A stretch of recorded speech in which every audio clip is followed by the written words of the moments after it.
How to find privacy settings on TikTok. Now, hello guys, in today's video I'm gonna show you how to find privacy settings on TikTok. Now, first open TikTok now,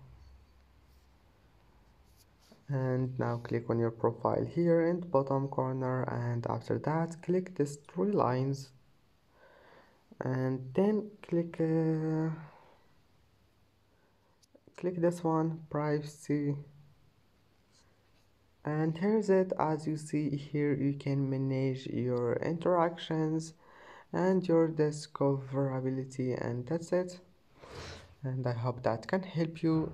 Just manage anything you want and go back, it will be saved. And that's it for today's video. If you like this video, please don't forget to like and don't forget to subscribe, and thank you for watching this video until the end, and see you in the next video.